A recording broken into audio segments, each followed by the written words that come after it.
Selon mon ami Abdoulaye Diop, ce drapeau de l'Alliance des États du Sahel est démontré pour la première fois hors la région. Et ce drapeau, si vous le regardez, représente un drapeau avec un baobab. Selon les traditions ouest-africaines, cet arbre signifie la réconciliation et ce signe reflète les aspirations de vos peuples, sans doute. Et je tiens à souhaiter à vos peuples et en général à vos pays, premièrement, de la vie paisible, du bien-être, de la prospérité et du développement efficace de votre confédération. La linguistique de l'Alliance n'a aucun problème parce que nos pays, nous parlions déjà nos langues nationales et nous allons continuer à travailler pour promouvoir nos langues nationales. Pour revenir à votre question en ce qui concerne l'Organisation internationale de la francophonie, je dois rappeler que nos pays parlaient le français avant de joindre l'OIF qui n'a été créé que dans les années 70. Mais nos pays, de façon sur le plan du principe, nous adhérons ou nous nous retirons de nos organisations en pleine souveraineté. Et quand nous adhérons aux organisations, ces organisations sont bâties sur des règles et des principes. On ne peut pas être dans des organisations, d'abord, où ces organisations de plusieurs dizaines de membres, que ce soit un pays dominant qui contrôle cette organisation. Ce n'est pas acceptable.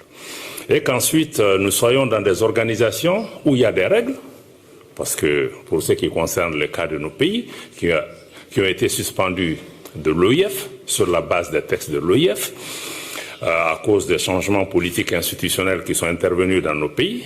Mais il y a d'autres pays qui ont connu les mêmes développements, mais qui n'ont eu il n'y a eu aucun problème. Donc pourquoi nos trois pays sont ciblés? Parce que nous avons fait des choix qui vont à l'encontre de ces pays dominants de l'OIF. Et ceci n'est pas acceptable parce que nous sommes membres, nous payons nos contributions, et nous ne pouvons pas être membres d'une organisation qui fonctionne avec à géométrie variable. Et ça ne peut pas être un cas et nous avons décidé de nous... Et puis nous ne sommes pas là pour promouvoir un pays en particulier. Donc c'est pour ces raisons que nous avons estimé que notre qualité de membre, parce que l'OIF a été créé au Niger, l'ancien président du Niger a joué un rôle fondamental pour sa création.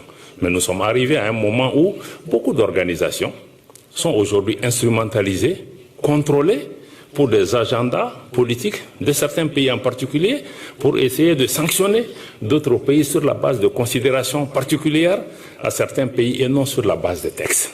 Donc, en toute souveraineté, nous nous retirons de ces organisations parce qu'elles ne travaillent plus dans le sens de l'intérêt que nous voulons. Maintenant, comme je l'ai dit, nous parlions le français avant d'intégrer l'OIF. Nous allons certainement continuer à parler le français, mais ce que nous souhaitons par-dessus tout, c'est de pouvoir valoriser aussi nos langues nationales. Il y a des langues dans l'espace AES, comme le Djerma, le Hausa, qui est parlé entre le Mali, le Burkina et le Niger. Il y a le Bambara ou même le Moré, qui sont parlés par des populations à la fois au Burkina et chez nous. Donc c'est une opportunité aussi de pouvoir renforcer nos langues nationales et pouvoir renforcer notre autonomie.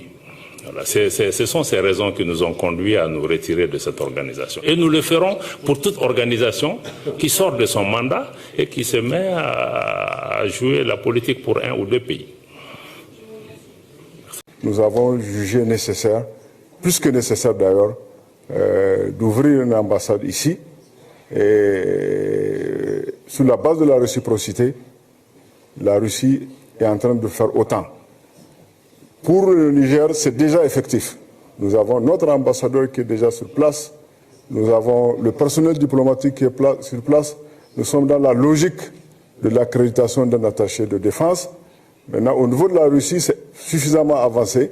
L'autorisation y est. Dernièrement, l'ambassadeur de Russie au Mali, qui a pour juridiction le Niger, a effectué une mission au Niger.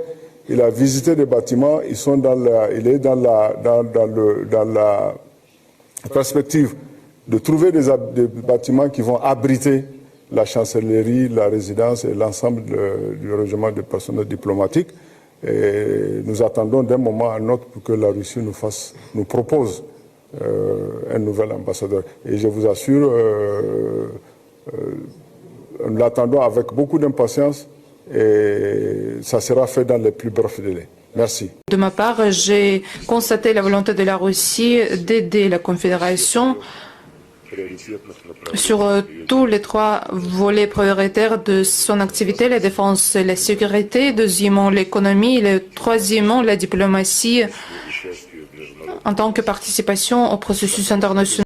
Pour conclure, je dis que nous avons adopté un communiqué à l'issue de notre réunion. Cet communiqué va être publié. Ce communiqué inclut notre engagement de rendre ces contacts réguliers et nous rencontrer chaque année en Russie ou sur le territoire de ces trois. Aujourd'hui, nos unités travaillent dans le cadre d'opérations conjointes entre les trois pays qui donnent des résultats considérables sur le terrain avec la neutralisation de beaucoup de groupes terroristes dont certains se sont rendus aux autorités. Aujourd'hui, nous évoluons dans le cadre d'opérations militaires conjointes. L'objectif pour nous est d'arriver à mettre en place une force unifiée de la Confédération des États du Sahel pour mutualiser nos efforts dans le cadre de la lutte contre le terrorisme. Merci.